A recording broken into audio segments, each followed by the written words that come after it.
y a la poeta Ivonne Corte. Por favor, tomen su lugar. Y sí, al matadero, por joven. Sí, exactamente en el orden que las llamé, va a ser como van a hacer su participación, van a tomar la voz.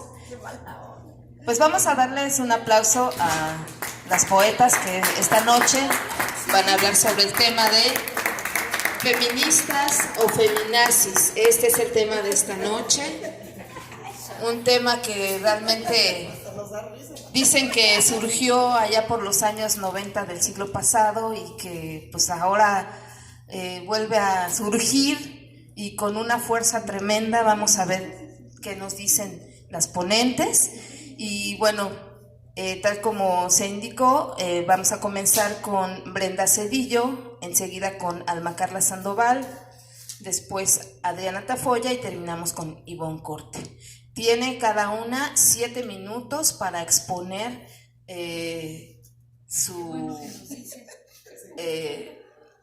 lo que hayan traído preparado, lo que trajeron. Traen. Después va a haber una pregunta. Enseguida de la pregunta vuelven a tener otros 7 minutos para volver a hablar del tema. No, ya no. Otras 2 preguntas, sí, perdón. Sí, otras 2 preguntas. Y enseguida ya pasamos con el público, que bueno, ya tendrá oportunidad de preguntar o de opinar. Saque sus trinches y sus antorchas. Entonces, pues bueno, Brenda, te dejo el micrófono y adelante. Hola, me da gusto ver a todas y todos aquí. Gracias por la invitación. Es en verdad, bueno, celebro este espacio que se ha abierto para hacer este tipo de reflexiones. Creo que son bastante necesarias.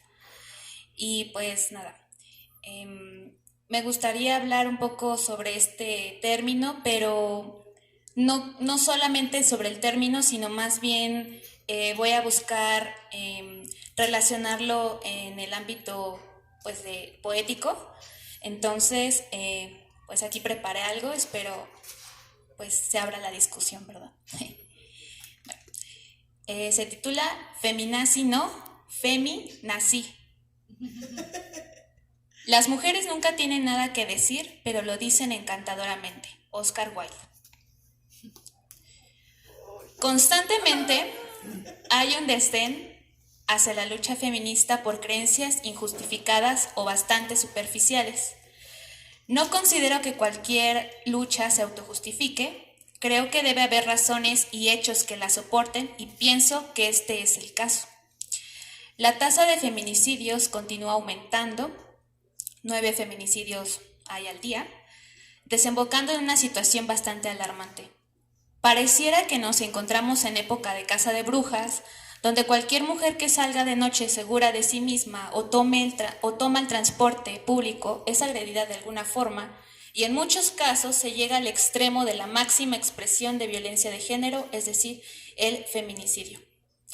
Esta es una situación no solo trágica, sino que enciende cada vez más los humores, lo cual no me parece descabellado que terminen las últimas movilizaciones por parte de nuestras hermanas. Sin embargo, ¿esta lucha solo queda en las calles? Claramente no. En realidad en todos los estratos debe expandirse, pero también en uno muy particular, que es el de la literatura, pues en tanto creación y producto de la cultura se encuentra en un marco ideológico y puede leerse a partir de este. Específicamente en este caso me refiero a la poesía. Hemos sido enajenadas, tenemos una impronta que nos hace reaccionar de ciertas formas, que escala a la literatura que nos vende.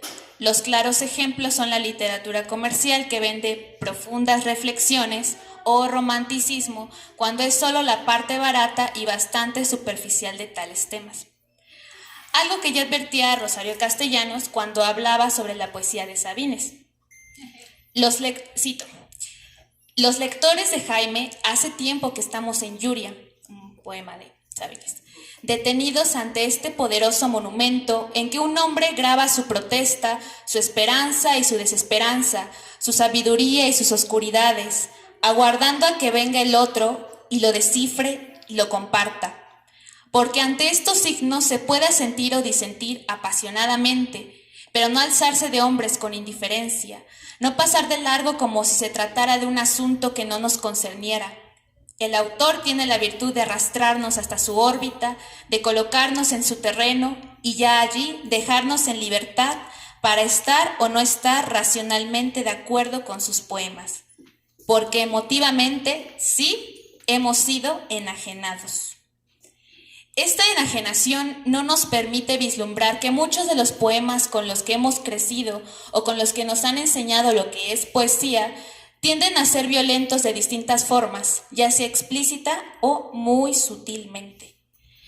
Cabe resaltar que me refiero, claro, al tipo de violencia de género, así que si también la encontramos ahí y el feminismo busca erradicar este tipo de violencias, entonces el feminismo necesita expandirse seriamente a estos estratos, ya que, como cualquier producto cultural, contribuye a la alimentación constante de ciertas formas de lo que el amor es o el papel que tiene la mujer, por poner un ejemplo.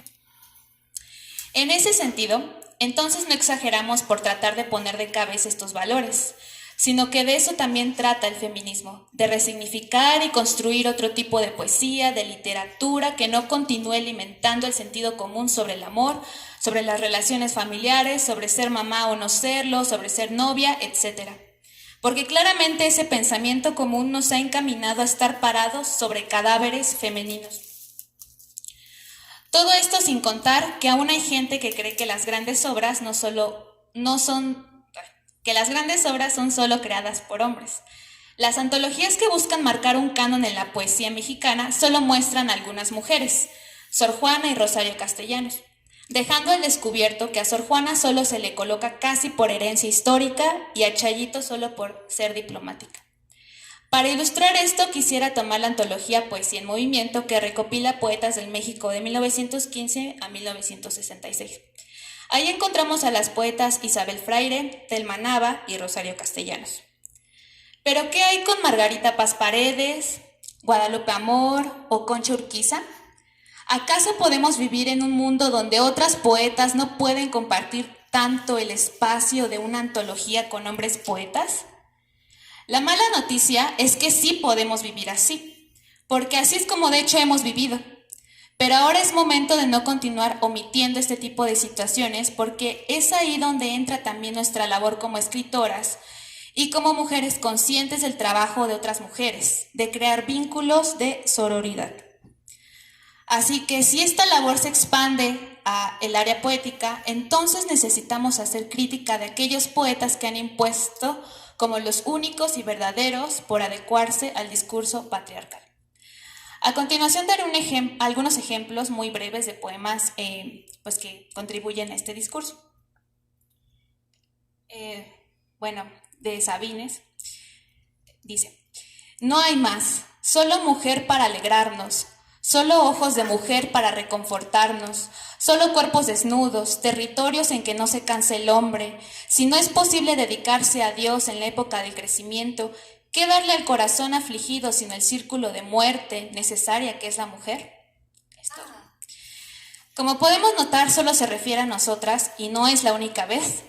Como cosas con atributos exclusivos, como cuerpos frágiles que sirven para alegrar a través de la satisfacción del otro o de complacer al otro, en este caso es claro que se refiere a un hombre, y también refiere a nuestro cuerpo como territorio del que no somos dueñas.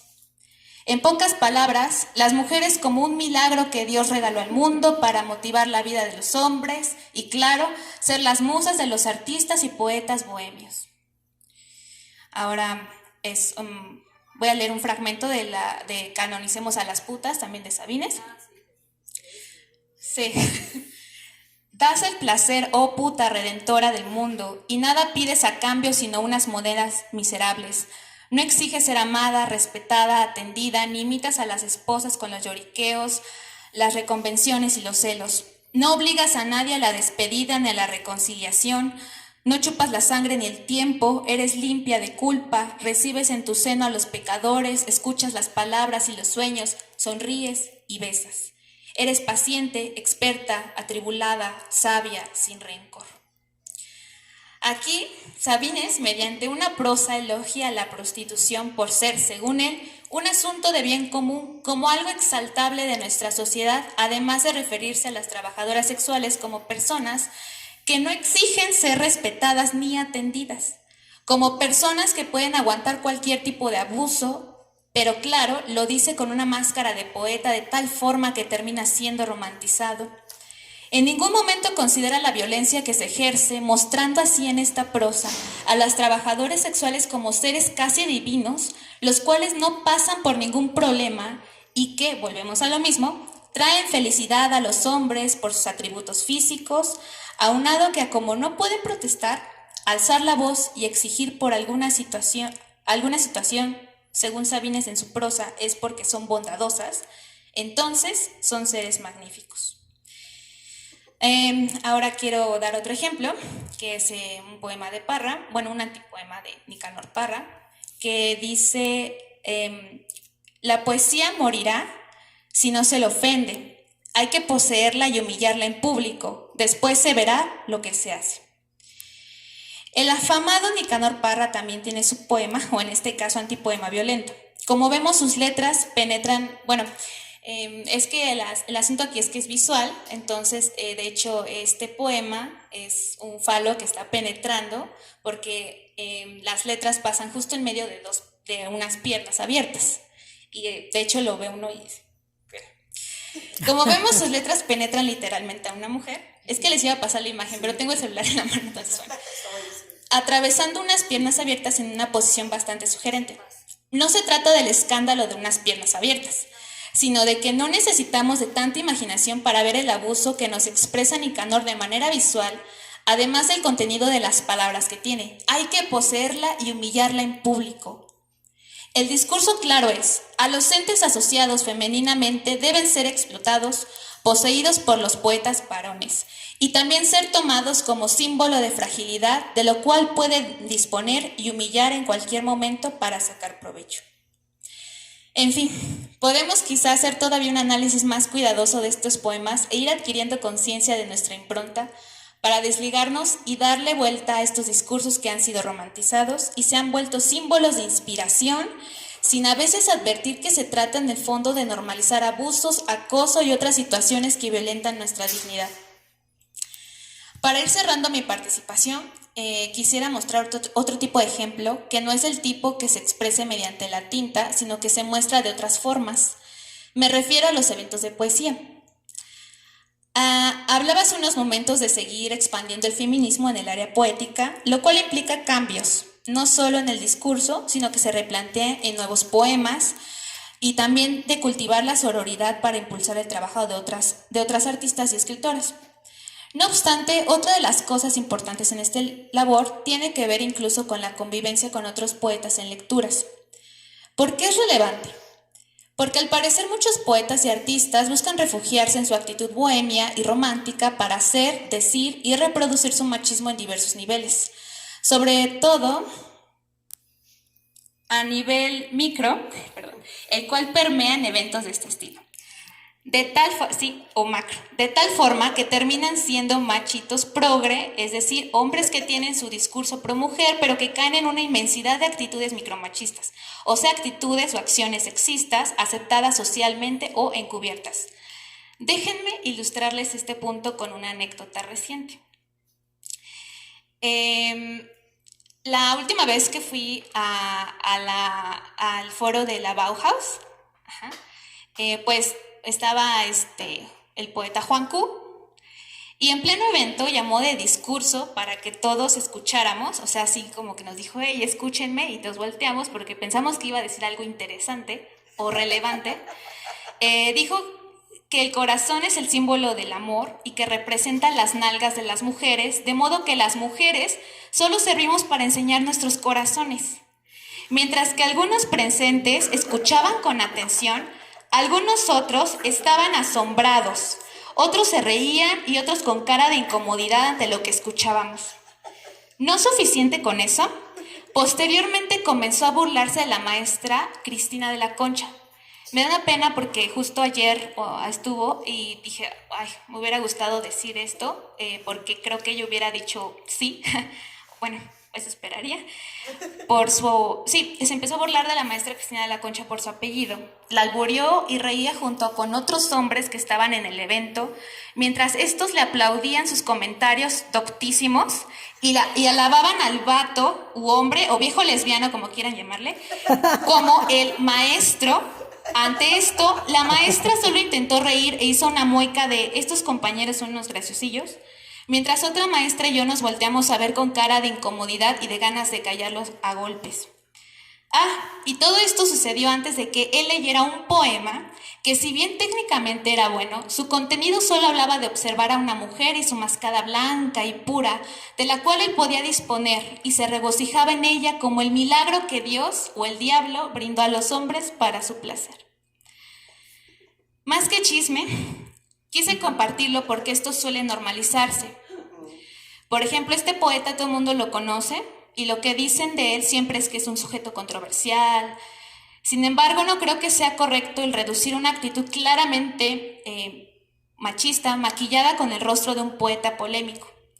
Desgraciadamente, actitudes así o incluso más sutiles suelen abundar en eventos poéticos que hasta a algunos sorprendería que en estos círculos sucediera todavía a estas alturas del partido.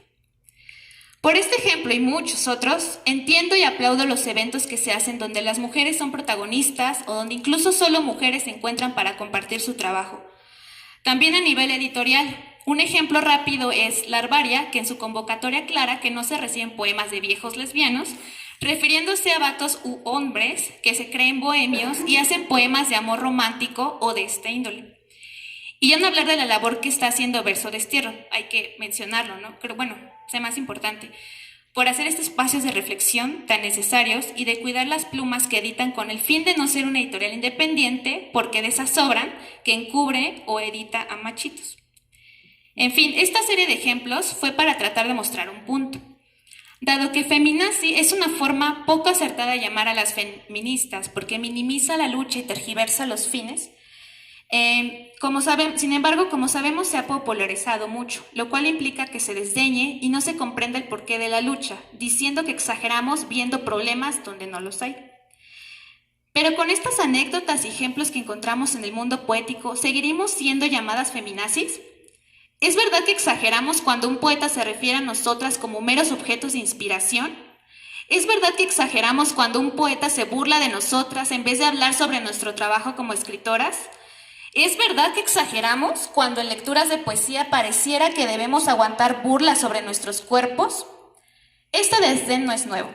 A Sor Juana se lo hicieron, le dijeron feminazi, pero de otra forma. Le dijeron vieja loca por pensar y escribir. A Chayito le dijeron que era una mujer que sentía de más las cosas, por lo cual era frágil y estúpida. A Pita Amor la señalaron como una mujer loca y sinvergüenza y que por eso había muerto en soledad debido a su estilo de vida. De mil y un formas, el desdén ante la protesta femenina siempre ha existido. A través de las décadas han llamado feminazis a todas aquellas que han buscado replantear o tirar el discurso patriarcal. Eso muestra entonces que tiene una doble función el término: desorientar a la gente sobre los objetivos, ya que la carga de nazi influye mucho, y lo segundo, desdeñar y burlarse de tales objetivos. Entonces la pregunta que continúa y con la que cierro es: oye, ¿aún piensas que estamos exagerando? ¿Aún nos llamarás feminazis? Gracias.